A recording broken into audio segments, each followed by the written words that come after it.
Hello everyone, আসসালামু আলাইকুম। আশা করি সবাই অনেক ভালো আছেন। ইন্ডিয়ান মার্কেটে আজকে লঞ্চ হয়ে গেল Realme C55, বেশ ভালো কনফিগারেশন এবং প্রাইসের সাথে। এই ফোনটি আমি জানি আপনাদের অনেকেরই ভালো লাগবে, তাছাড়া ফোনটির ডিজাইনও কিন্তু যথেষ্ট পরিমাণে প্রিমিয়াম। তাই বাজেটের ভিতরে আপনারা যারা ভালো ডিজাইন প্লাস ভালো কনফিগারেশন চাচ্ছেন তারা আমি মনে করি অবশ্যই Realme C55 এই ফোনটি দেখতে পারেন। ওয়েল, এবার আমরা এই ফোনটির কনফিগারেশনের দিকে আসছি। ফোনটিতে 6.72 ইঞ্চ সাইজের 1080p প্যানেল থাকছে, যেখানে 90 Hz এর রিফ্রেশ রেট আপনারা পেয়ে যাবেন। পিক্সেল ডেনসিটি হলো 392, ডিসপ্লের স্ক্রিন টু রেশিও হচ্ছে 86.7%।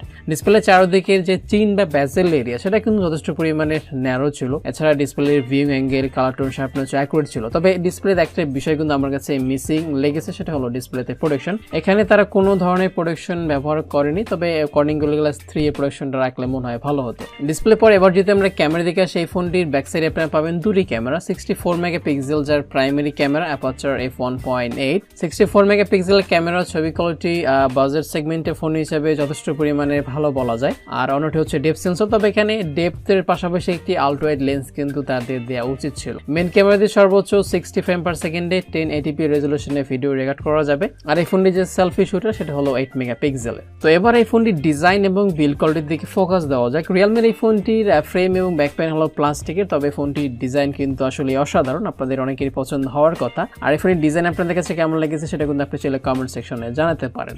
ফিজিক্যাল ডাইমেনশনসের কথা বলতে গেলে এই ফোনটির থিকনেস হলো 7.9 মিলিমিটার, প্রায় 8 মিলিমিটারের কাছাকাছি। ওয়েট হলো 189 গ্রামস। ওয়েট ডিস্ট্রিবিউশন মোটামুটি ভালো রেখেছে তারা। তাছাড়া ফোনটি কিন্তু মোটামুটি স্লিম। আর এই ফোনটি কিন্তু বক্সের শেপের ফোন, যেটা বর্তমানে ট্রেন্ড। বিল্ড কোয়ালিটি এবং ডিজাইনের ক্ষেত্রে Realme C55 আসলে কিন্তু চমৎকার। এরপরে আমরা ব্যাটারি ক্যাপাসিটির দিকে আসি। এই ফোনটিতে আপনারা 5000 mAh এর ব্যাটারি পেয়ে যাবেন। বক্সে থাকছে 33 ওয়াটের চার্জার। ব্যাটারি ব্যাকআপ মোটামুটি ভালো। যারা রেগুলার টাইপের ইউজার আছেন বা বেসিক কাজগুলো যারা করে থাকেন, যেমন সোশ্যাল মিডিয়া ব্রাউজিং, হালকা পাতলা গেমগুলো খেলা, তারা এই ফোনটি থেকে একদিনের মতো ব্যাটারি ব্যাকআপ কিন্তু পেয়ে যাবেন। আর যারা একটু হেভি টাইপের ইউজার আছেন তারা ফোনটি থেকে 7 থেকে শুরু করে 8 ঘন্টার মতো ব্যাটারি ব্যাকআপ কিন্তু পেয়ে যাবেন। আর এই ব্যাটারি চার্জ করার জন্য বক্সে আপনারা পাচ্ছেন কিন্তু 33 ওয়াটের চার্জার। আর এই 33 ওয়াটের চার্জার দিয়ে ব্যাটারি 0 to 100% চার্জ করতে পারবেন আপনারা 1.5 ঘন্টার ভিতরে। এই ফোনের পোর্টস এবং বাটনসের দিকে আসলে এখানে কিন্তু আপনারা প্রয়োজনীয় সকল ধরনের পোর্টস এবং বাটনস পেয়ে যাবেন। সিকিউরিটি সেকশন থাকছে ফোনটিতে সাইড মাউন্টেড ফিঙ্গারপ্রিন্ট স্ক্যানার, যেটা হোম বাটন হিসেবে কাজ করে। এর আনলক অ্যাকুরেসি বেশ ভালো পরিমাণে ফাস্ট এবং অ্যাকুরেট। এর পাশাপাশি ফোনটিতে আপনারা কিন্তু প্রয়োজনীয় সকল ধরনের সেন্সরসও পেয়ে যাবেন। সো এবার আসি আমরা এই ফোনটির পারফরমেন্সের দিকে। এই ফোনটিতে MediaTek Helio G88 octa-core processor থাকছে, যেটা 12 ন্যানোমিটার ফ্যাব্রিকেশনে তৈরি, যার দুটি কোর হচ্ছে 2.0 GHz Cortex A75 এবং বাকি ছয়টি হচ্ছে 1.8 GHz Cortex A55। আর জিবি থাকছে Mali G52 MC2। র্যাম ব্যবহার করা হয়েছে 6GB প্লাস 8GB, রম থাকছে 128GB প্লাস 256GB।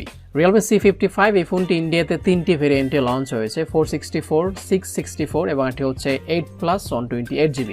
তো এই হচ্ছে মোটামুটি ভ্যারিয়েন্ট। আর ফোনটির যে বেস ভেরিয়েন্ট 464GB সেটার প্রাইস ধরা হয়েছে ইন্ডিয়াতে 10,999 রুপিস। এটা আসলে ইন্টারেস্টিং প্রাইস এবং বর্তমান মার্কেট বিবেচনা করতে গেলে এটাকে আসলে ভালো প্রাইস বলতে হবে এবং বাজেট কিলার একটি ফোন বলা যায়। কারণ বর্তমানে আমরা দেখতেছি সব ফোনের দামই কিন্তু অনেক বেশি, আর নতুন নতুন যে ফোনগুলো আসে সেগুলোর দাম অনেক বেশি হয়ে থাকে। তবে Realme C55 এর দাম যে তারা ঠিকঠাক রেখেছে এটা আসলে ভালো একটি বিষয়। আর এই ফোনটির বাংলাদেশি প্রাইসের কথা বলতে গেলে ফোনটির 464G ভেরিয়েন্টের বাংলাদেশে আনঅফিশিয়াল মার্কেটের প্রাইস থাকতে পারে 16 থেকে 17,000 টাকা। এছাড়া এই ফোনটি বাংলাদেশে অফিসিয়ালি আসারও কিন্তু স্ট্রং চান্স আছে, হয়তো ঈদের আগে অথবা ঈদের পরে আসতে পারে। এই ফোনটি যখন বাংলাদেশে অফিসিয়ালভাবে আসবে তখন কিন্তু আপনারা অবশ্যই আমাদের চ্যানেল থেকে ভিডিও পেয়ে যাবেন। তাই সেই ইন্টারেস্টিং ভিডিওটি দেখার জন্য অবশ্যই আপনারা আমাদের চ্যানেলটি সাবস্ক্রাইব করে রাখুন। ওকে, তো এবার Realme C55 এর দিকে ফিরে আসা যাক। এই ফোনটির ওয়েব সেকশনে Android 13 পেয়ে যাবেন, যার ব্যাকএন্ডে থাকছে Realme UI 4.0। Realme UI 4.0 নিয়ে অনেকেরই কিন্তু কমপ্লেইন আছে, আমারও কমপ্লেইন আছে, কারণ হচ্ছে তাদের এই UI 4.0-তে ভালো পরিমাণে কিন্তু প্রি ইনস্টল অ্যাপস দেখা যায়। তাছাড়া অনেক সময় কিন্তু হুটহাট অ্যাড চলে আসে। আসলে Realme কাছ থেকে আমরা এটা আশা করিনি, কারণ Realme যে প্রিভিয়াস UI গুলো ছিল সেগুলোতে কিন্তু আসলে আমরা এরকমের আলতু-ফালতু অ্যাড বা আলতু-ফালতু অ্যাপসগুলো দেখিনি। তবে Realme এই বিষয়টা আমি মনে করি অবশ্যই ইমপ্রুভমেন্টের দরকার। আর এই বিষয়টা বাদে এই ফোনের বাকি বিষয়গুলো কিন্তু ইন্টারেস্টিং, যেমন price, configuration, build quality, design এবং ভালো ব্যাটারি ক্যাপাসিটি। আর সবকিছু মিলে এটাই বলা যায় যে ফোনটি বাজেটের ভিতরে অলমোস্ট পারফেক্ট একটি ফোন, তবে কয়েকটা জায়গাতে তাদের ইমপ্রুভমেন্টের দরকার ছিল, যেমন ডিসপ্লেতে প্রোটেকশন, রেয়ারে আল্ট্রাওয়াইড লেন্স, আর এই ফোনটি যে ফ্রন্ট ফেসিং ক্যামেরা সেটা 8 মেগাপিক্সেল পরিবর্তে 13 অথবা 16 মেগাপিক্সেল দিলে মনে হয় সব থেকে বেশি ভালো হতো। এখন এই ফোনটি সম্পর্কে আপনার কি মতামত সেটা আপনি কিন্তু কমেন্ট সেকশনে জানাবেন। আর প্রাইসটা আমি আবারও ক্লিয়ার করে দিই, ফোনটির 464GB ভ্যারিয়েন্টের ইন্ডিয়াতে প্রাইস হচ্ছে 10,999 রুপিস, যা বাংলাদেশটাকে কনভার্ট করলে 14,246 টাকার মতো আসে বর্তমান কারেন্সি অনুযায়ী। আর ফোনটি যখন বাংলাদেশ মার্কেটে আনঅফিসিয়ালভাবে ঢুকবে তখন এর প্রাইস হতে পারে 16-17 হাজার টাকার মতো। এই বেস ভেরিয়েন্ট ছাড়া আরও কিন্তু দুটি ভেরিয়েন্ট আছে, 664 এবং একটা হচ্ছে 8+128GB। 8+128GB প্রাইস হলো 13,999 রুপিস, সেটা 20,000 টাকার উপরে চলে যাবে বাংলাদেশে আসলে আনঅফিসিয়াল মার্কেটে। এই ছিল Realme C55 এর ভালো মন্দ সকল বিষয়। তো আজকে ভিডিও শেষ করতে হচ্ছে এখানে। ভালো থাকবেন সবাই, আল্লাহ হাফেজ, thanks for watching, thank you.